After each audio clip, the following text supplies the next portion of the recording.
Greetings and salutation.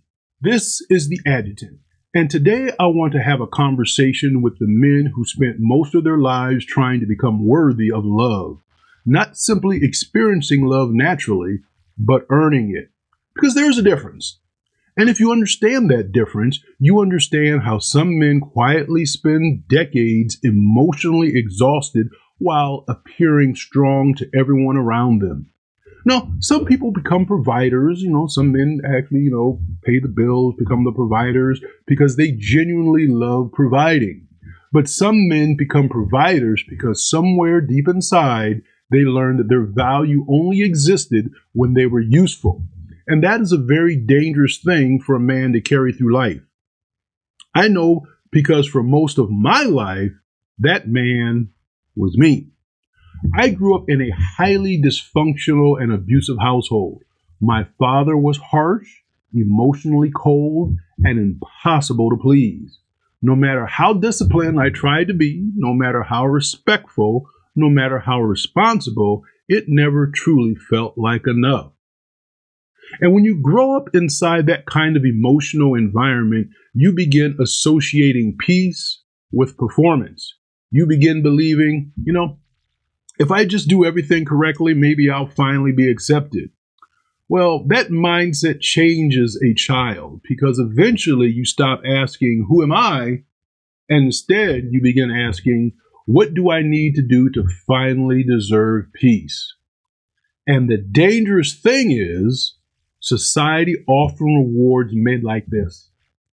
We become disciplined, reliable, focused, responsible, hardworking. We become the men everyone depends on. But internally, many of us are still little boys trying to finally hear, you're enough. That emotional conditioning followed me into adulthood, into my military career, into leadership, into responsibility, into relationships, into marriage. And for a long time, I believed that if I just loved hard enough, provided enough, sacrificed enough, peace would eventually come. When I married someone, I truly believed that I was building a life. And let me say something carefully before I continue. This video is not about attacking women. This is not bitterness. This is not anger. This is definitely not anti-marriage. I still believe healthy relationships can exist. But I also believe many men enter relationships carrying wounds they never healed from. And sometimes those wounds cause us to confuse validation with love. Now, during my marriage, I provided everything. She never had to work outside the home. I handled the financial responsibilities, the support, the stability, trips, expenses, comfort, and security. And beyond the marriage, I helped take care of her family. Now listen carefully to what I'm about to say. You can give someone everything and still abandon yourself in the process. And when you grow up emotionally neglected, self-abandonment feels normal because your needs were never prioritized to begin with. You become accustomed to overextending yourself emotionally while quietly suppressing your own exhaustion. Many men never realize how emotional depleted they are because functioning becomes their identity. We keep moving, keep solving problems, keep providing, keep sacrificing, and eventually we stop asking ourselves whether we're emotionally healthy at all. We just survive. Then COVID happened. And during that period, this individual wanted a divorce. Now, if I'm being completely honest, deep down inside, I already knew the marriage was unhealthy. I think part of me had known that for a long time. But when someone has spent years trying to make things work, trying to hold things together, trying to keep peace alive, letting go is not easy. So I asked for one thing, marriage counseling. That was it. One final attempt to honestly try. Not because I believe counseling magically fixed everything, but because I believe marriage deserved one final effort before ending it. She refused. And strangely enough, that moment became one of the most painful moments of my life, and also one of the clearest.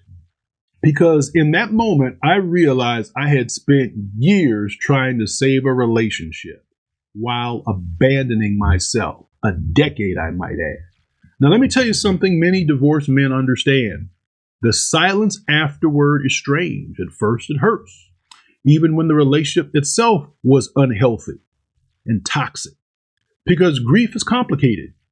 You grieve the relationship, you grieve the dream, you grieve the future you imagined, you grieve the identity you had built around being someone's husband.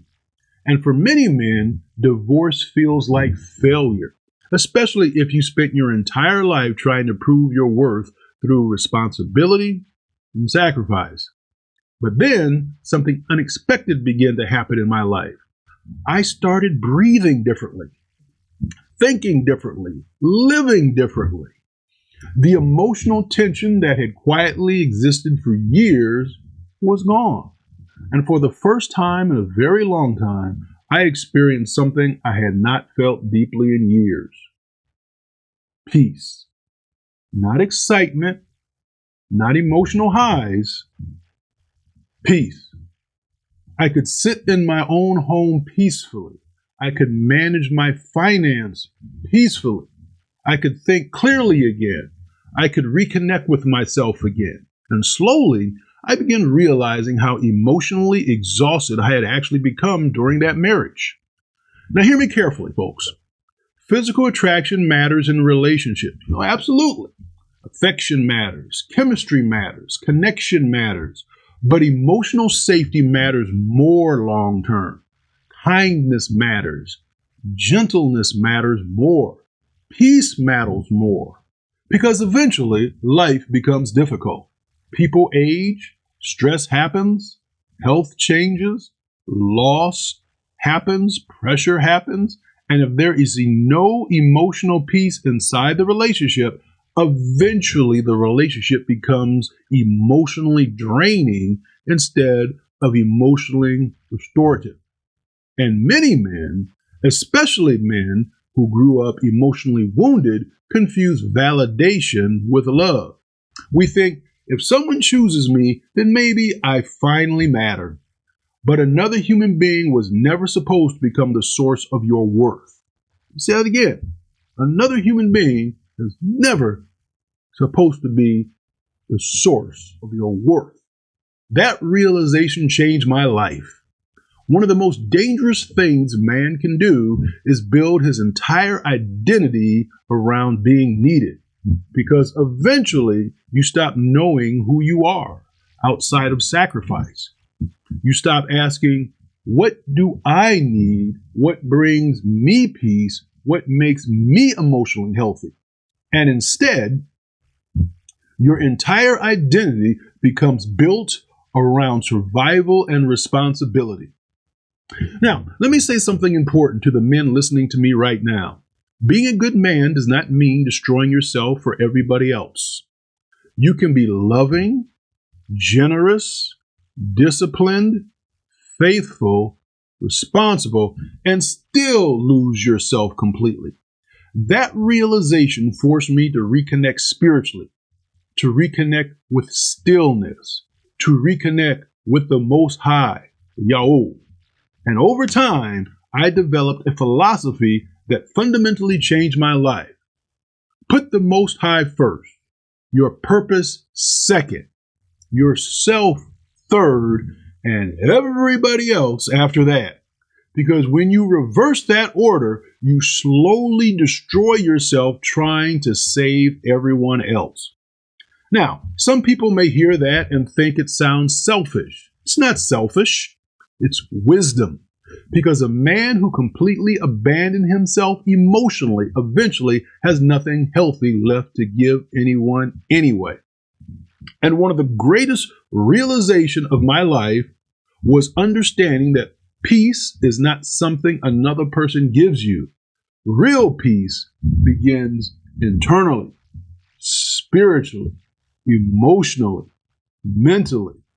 And strangely enough, The moment I stopped desperately needing validation was the moment I finally began experiencing peace.